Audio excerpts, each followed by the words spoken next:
911, what's your emergency? He's still next door. He hasn't stopped digging. When I moved into apartment 2B, I thought silence meant peace. I was wrong. At first, it was the quiet that drew me in. No neighbors, no noise, just space to think. But after a few nights, I realized quiet doesn't always mean alone. My name's Daniel. I moved into apartment 2B 3 months ago. I wanted quiet. I thought I needed it. I'm a writer, the kind who spends too much time thinking, not enough time speaking. So when the landlord said, "It's a peaceful building," I believed him. The place wasn't new, but it was clean. The kind of apartment that smells faintly of old paint and forgotten dinners. Every sound had its place. The ticking clock, the hum of the fridge, the pipes creaking in the walls. That's my neighbor's place, or it's supposed to be. I've never seen him. The mail piles up outside his door. Same envelopes every week. Water bills, flyers, nothing ever picked up. At night there's a sound. Soft, careful, like furniture being moved, but slower. Sometimes it stops the moment I stand up. Other times it doesn't. I told myself it was nothing. Just an old building settling. The kind of story you tell yourself to keep the dark from feeling alive. Everyone's had one. The neighbor who keeps to themselves. The one you never hear until you do. The first sound came on a Tuesday, just after midnight. A single tap through the wall, sharp, hollow, deliberate. At first, I thought it was the pipes. Old building, old noise. I didn't think much of it. But then it happened again. Not random this time. There was a pattern. Like someone was trying to say something. The rhythm changed. Short, long, short, over and over. It felt too intentional. I walked to the wall. The moment my hand touched it, it stopped. Then came a new sound. A hum.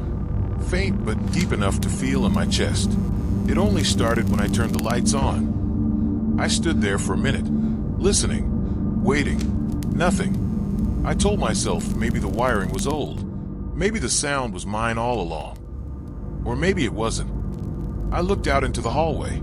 His TV was on. I could see the light flickering through the crack. But there was no sound. No dialogue. Just light, moving like it was breathing. If you've ever lived beside someone like this, someone who makes the quiet feel wrong, tell me what you'd do. I couldn't sleep that night. The tapping hadn't stopped. It had just shifted. Quieter, but closer. Like it was waiting. The hallway was empty. Air still.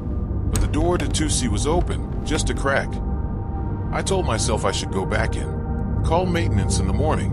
But curiosity is louder than reason at that hour. I knocked once. Nothing. Twice. Still nothing.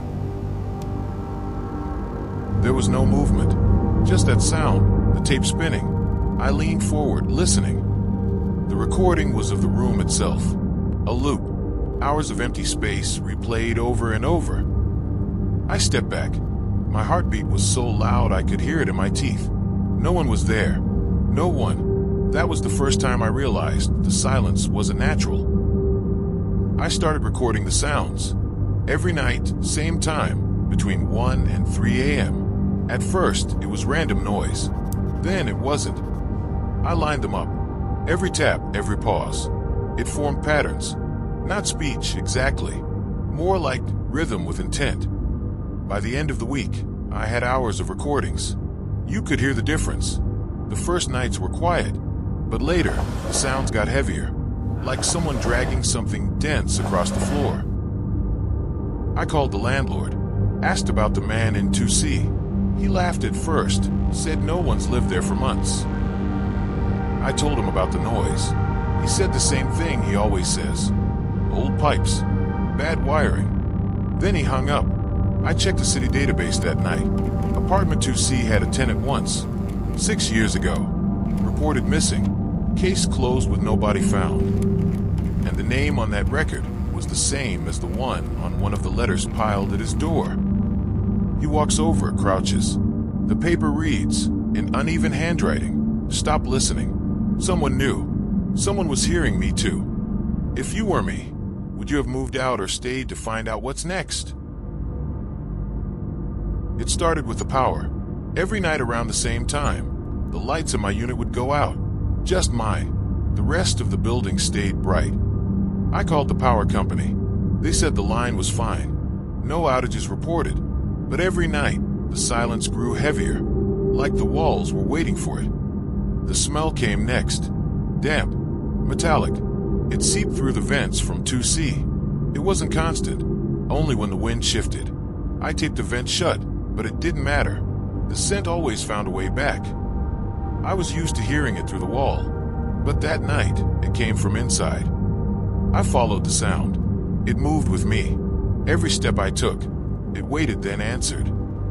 I left the recorder running, thinking I could catch proof. When I played it back the next morning, I heard something that wasn't there before. You're next door now. I didn't sleep after that. Couldn't. My head was full of noise, even when the apartment was quiet. I'd start to drift off and wake up standing in the hallway, not remembering how I got there. The lines started to blur. The sounds from next door, the voice on the tape, my own breathing, they began to blend.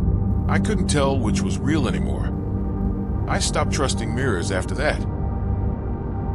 I couldn't take it anymore. The noise, the smell, the feeling that something was waiting on the other side of that wall. So I broke in. The air was still, cold. The smell hit first, wet soil, iron, and something that shouldn't be there. Every wall was covered. Photos of everyone in the building. Faces marked with dates written in black marker. Some dates had been crossed out, others hadn't. I thought they were old recordings.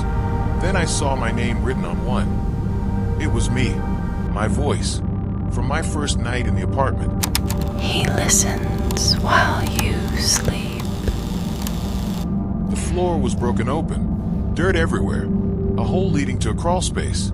It ran under the floorboards, straight toward my apartment. I turned around. The room was empty, but the chair I'd seen before was no longer facing the wall. I ran. I didn't think. I just ran. Straight back to my apartment. I locked the door, then every other lock I could find. Then I listened. Nothing, not even the hum. For a second, I thought it was over, that maybe it was all in my head. Then I heard it. Not through the wall this time. Inside. I turned the light toward the sound. Every breath matched mine, but it wasn't coming from me. I knew what I'd see if I opened it. I also knew I couldn't walk away. He wasn't next door anymore. I realized then, I wasn't watching him. I was the one being replayed. The neighbor didn't vanish. He recorded himself, and I moved in. 911, what's your emergency? He's still next door. He hasn't stopped digging. They found nothing in the walls. No neighbor. No crawl space. Just the tapes.